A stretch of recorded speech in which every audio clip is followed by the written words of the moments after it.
Today we will read Snow White and the Seven Dwarfs. The story is sounded with relaxing music. If you want stories without music background, write in the comments.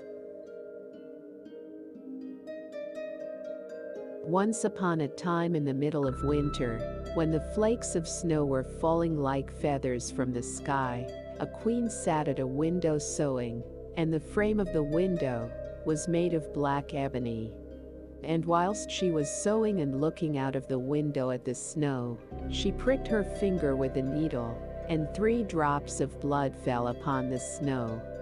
And the red looked pretty upon the white snow, and she thought to herself, "Would that I had a child as white as snow, with lips as red as blood, and hair as black as the wood of the window frame."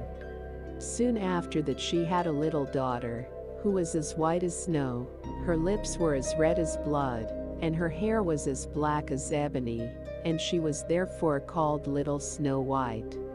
And when the child was born, the queen died. After a year had passed, the king took to himself another wife.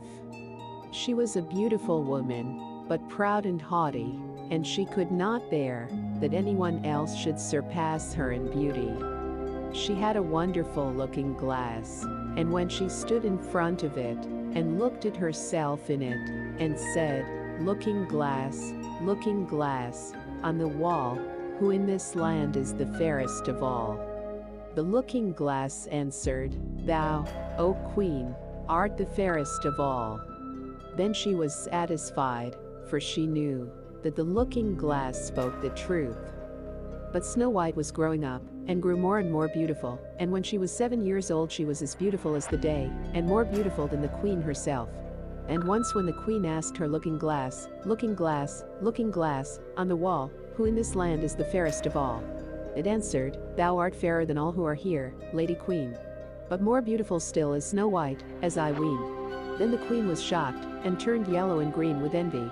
From that hour, whenever she looked at Snow White, her heart heaved in her breast, she hated the girl so much.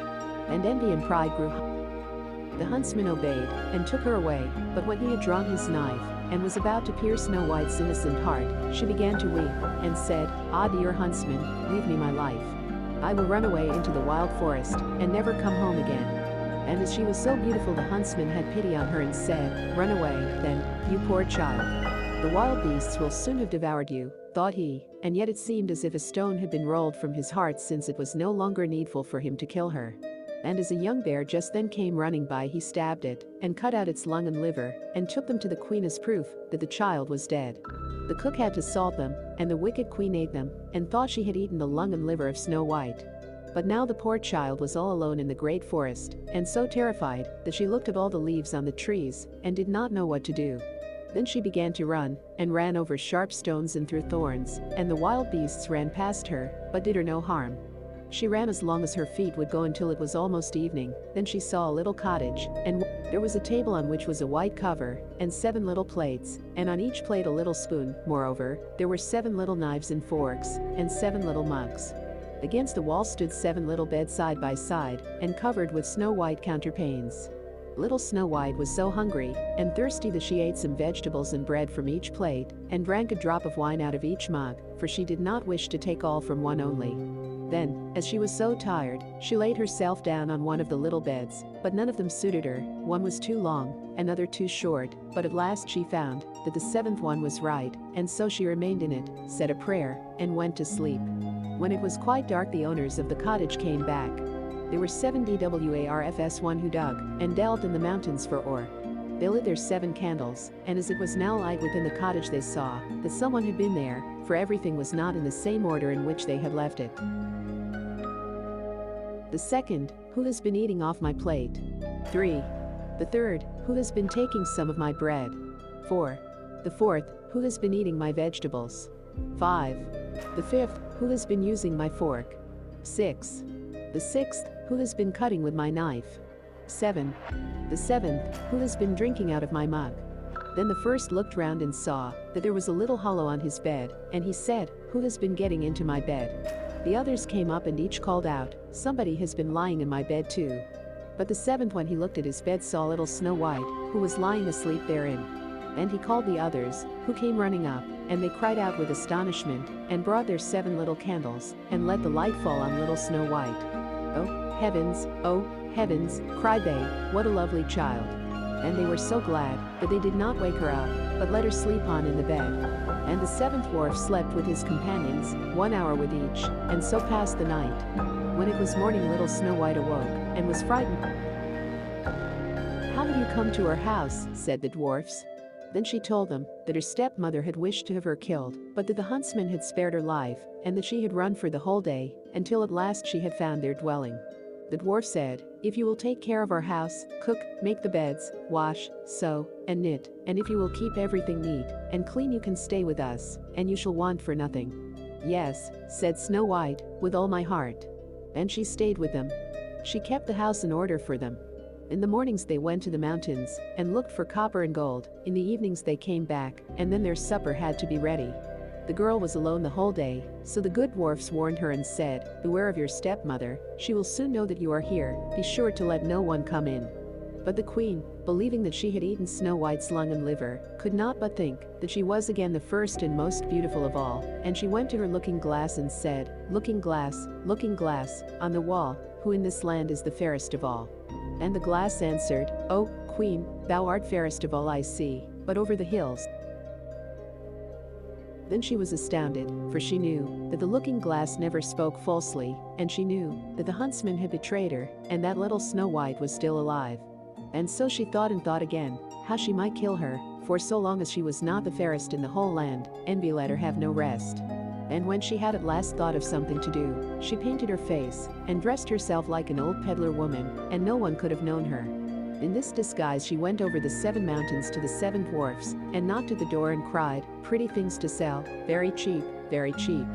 Little Snow White looked out of the window and called out, "Good day, my good woman, what have you to sell?" "Good things, pretty things," she answered, "stay laces of all colors," and she pulled out one which was woven of bright-colored silk. "This lace is very cheap, it only costs 5 euros, which is a bargain, because on the internet you won't find it below $10. Just check eBay."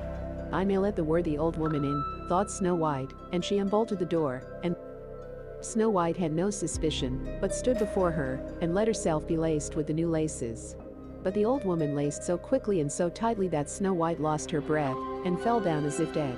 "Now I am the most beautiful," said the queen to herself, and ran away. Not long afterwards, in the evening, the 7 dwarfs came home, but how shocked they were when they saw their dear little Snow White lying on the ground, and that she neither stirred nor moved, and seemed to be dead. They lifted her up, and, as they saw that she was laced too tightly, they cut the laces, then she began to breathe a little, and after a while came to life again. When the dwarfs heard what had happened, they said, "The old peddler woman was no one else than the wicked queen. Take care and let no one come in when we are not with you." But the wicked woman, when she had reached home, went in front of the glass and asked, looking glass, on the wall, who in this land is the fairest of all?" And it answered as before, "O queen, thou art fairest of all I see, but over the hills, where the 7 dwarfs dwell, Snow White is still alive and well, and none is so fair as she." When she heard that, all her blood rushed to her heart with fear, for she saw plainly, and by the help of witchcraft, which she understood, she made a poisonous comb. Then she disguised herself, and took the shape of another old woman. So she went over the 7 mountains to the 7 dwarfs, knocked at the door, and cried, "Good things to sell, cheap, cheap." Little Snow White looked out and said, "Go away, I cannot let anyone come in." "I suppose you can look," said the old woman, and pulled the poisonous comb out, and held it up. It pleased the girl so well, that she let herself be beguiled, and opened the door. When they had made a bargain, the old woman said, "Now I will comb you properly for once." Poor little Snow White had no suspicion, and let the old woman do as she pleased, but hardly had she put the comb in her hair than the poison in it took effect, and the girl fell down senseless. "You paragon of beauty," said the wicked woman, "you are done for now," and she went away. But fortunately, when they saw Snow White lying, as if dead upon the ground, they at once suspected the stepmother, and they looked and found the poisoned comb. Scarcely had they taken it out when Snow White came to herself, and told them what had happened. Then they warned her once more to be upon her guard, and to open the door to no one. The queen, at home, went in front of the glass and said, looking glass, on the wall, who in this land is the fairest of all?" Then it answered as before, "O Queen, thou art fairest of all I see, but over the hills, where the 7 dwarfs dwell, Snow White is still alive and well, and none is so fair as she. When she heard the glass speak thus she trembled and shook with rage. Snow White shall die, she cried, even if it costs me my life. Thereupon she went into a quite secret lonely room, where no one ever came, and there she made a very poisonous apple. Outside it looked pretty, white with a red cheek, so that everyone who saw it longed for it, but whoever ate a piece of it must surely die. When the apple was ready she painted her face, and dressed herself up as a... She knocked at the door.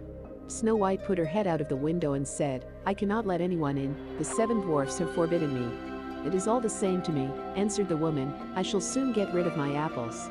There, I will give you one. No, said Snow White, I dare not take anything. Are you afraid of poison? Said the old woman, look, I will cut the apple in 2 pieces, you eat the red cheek, and I will eat the white. The apple was so cunningly made that only the red cheek was poisoned. Snow White longed for the fine apple, and when she saw that the woman ate part of it, she could resist no longer, and stretched out her hand, and took the poisonous half. But hardly had she a bit of it in her mouth than she fell down dead. Then the queen looked at her with a dreadful look, and laughed aloud and said, white as snow.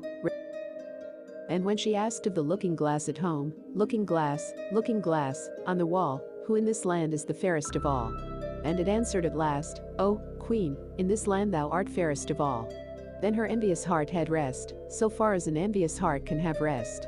The dwarfs, when they came home in the evening, found Snow White lying upon the ground, she breathed no longer and was dead.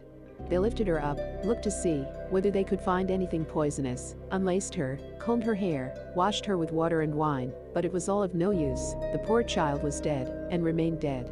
They laid her upon a bier, and all 7 of them sat round it and wept for her, and wept 3 days long. Then they were going to bury her, but she still looked as if she were living, and still had her pretty red cheeks.